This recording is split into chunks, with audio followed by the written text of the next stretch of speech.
Hello everyone, welcome to my channel Kickstart Pharma. So last day हमने देखा था कि डोजेज फॉर्म क्या होता है और उसके साथ साथ हमने ये भी जाना था कि कैप्सूल क्या होता है, कैप्सूल जो वर्ड है वो कहाँ से डिराइव किया गया है, कैप्सूल होता क्या है। उसके साथ साथ हमने ये भी जाना था कि जिलेटिन के बारे में कि जिलेटिन क्या होता है, जिलेटिन कैसे हम ऑब्टेन करते हैं, ठीक है, जिलेटिन कौन सा प्रोटीन है वगैरह वगैरह, ठीक है। और उसके साथ साथ हमने ये भी जाना था कि जिलेटिन का कितना टाइप्स होता है और कैप्सूल के कितने टाइप्स होते हैं। आइए आज हम जानते हैं कि हार्डनेस रेशियो क्या होता है ड्राई ग्लिसरीन और ड्राई जिलेटिन का, ठीक है। तो ये जो हार्डनेस रेशियो होता है ड्राई ग्लिसरीन और ड्राई जिलेटिन का, ये तो थ्री पार्ट्स में डिवाइडेड है। एक होता है आपका हार्ड, ठीक है, दूसरा आपका होता है मीडियम और तीसरा आपका होता है सॉफ्ट, ठीक है।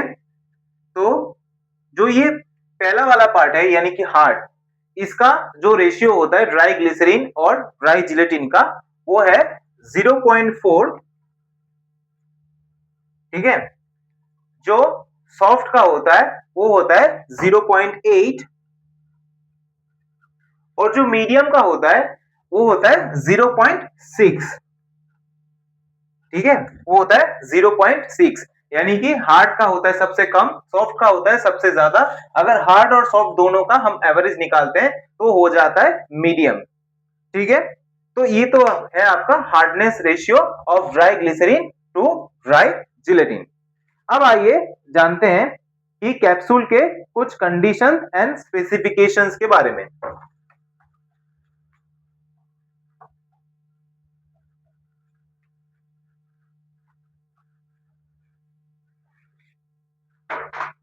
कंडीशंस एंड स्पेसिफिकेशन,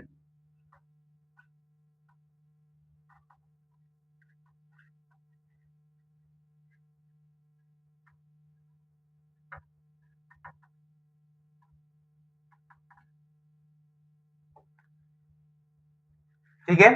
कंडीशंस और स्पेसिफिकेशंस क्या क्या होता है। एक तो होता है आपका humidity in empty capsule, humidity in empty capsule, ठीक है। एम्प्टी कैप्सूल जब ऑपरेटिंग एरिया में रहता है उस टाइम पे इसका ह्यूमिडिटी कितना होना चाहिए। इसका ह्यूमिडिटी होना चाहिए 30 to 45%, ठीक है। ऑपरेटिंग एरिया में, ऑपरेटिंग एरिया में होना चाहिए 30 to 45%। दूसरा आपका हो जाता है टेम्परेचर, दूसरा आपका हो जाता है टेम्परेचर किस टाइम पे, जिस टाइम पे आपका एम्प्टी कैप्सूल फिल किया जाता है, ठीक है। यानी कि कैप्सूल के फिलिंग के time, filling of capsule, filling of capsule के टाइम पे टेम्परेचर कितना होना चाहिए।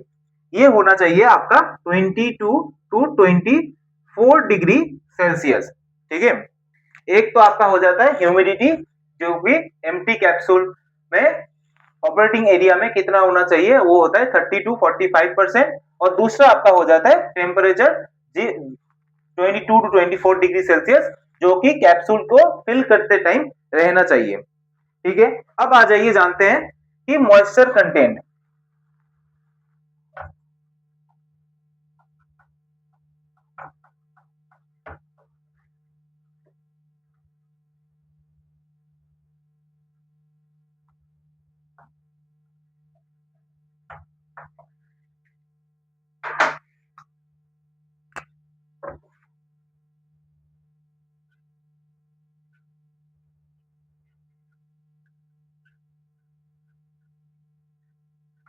मॉइस्चर कंटेंट, तो moisture content hard gelatin capsule और सॉफ्ट जिलेटिन कैप्सूल के लिए अलग अलग होता है, ठीक है।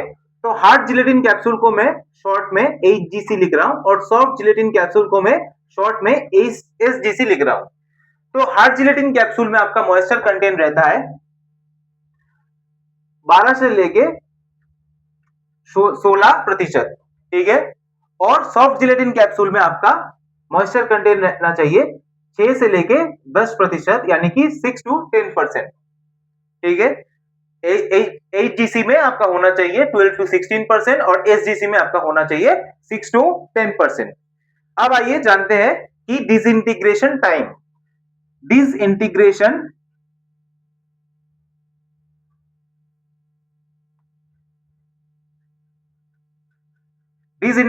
टाइम क्या होता है HGC का और SGC का। डिसइंटीग्रेशन जो टाइम होता है HGC का वो होता है 30 मिनट्स,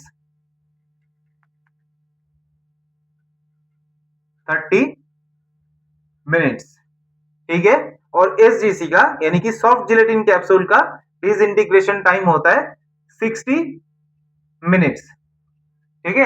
हार्ड जिलेटिन कैप्सूल का डिसइंटीग्रेशन टाइम होता है 30 मिनट्स और सॉफ्ट जिलेटिन कैप्सूल का डिसइंटीग्रेशन टाइम होता है 60 मिनट्स, ठीक है। जैसे हमने इस क्लास में पहले ही जाना था कि हार्डनेस रेशियो ड्राई ग्लिसरीन और ड्राई जिलेटिन में हार्ड का सबसे कम होता है जो कि होता है 0.4 और सॉफ्ट का सबसे ज्यादा होता है यानी कि 0.8। सेम ही तरीके से disintegration time hard gelatin capsule का हो जाता है 30 मिनट्स और सॉफ्ट जिलेटिन कैप्सूल का डिसइंटीग्रेशन टाइम रहता है 60 मिनट्स, ठीक है। अब आइए जानते हैं कि एवरेज वेट कितना रहना चाहिए कैप्सूल्स का।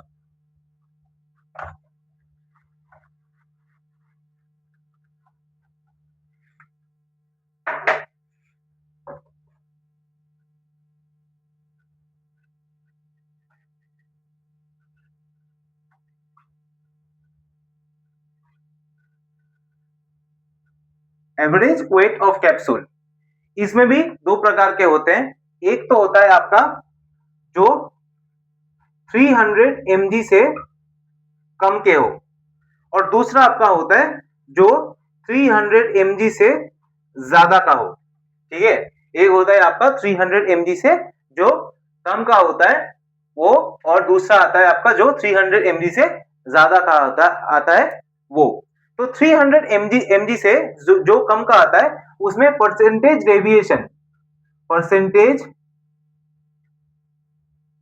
डेविएशन होता है 10 और इसमें परसेंटेज डेविएशन आपका होता है 7.5, ठीक है। 300 mg से जो कम का होता है उसमें परसेंटेज डेविएशन आपका हो जाता है 10 और 300 mg से अगर ज्यादा का हो जाता है उसमें परसेंटेज डेविएशन आपका होता है 7.5।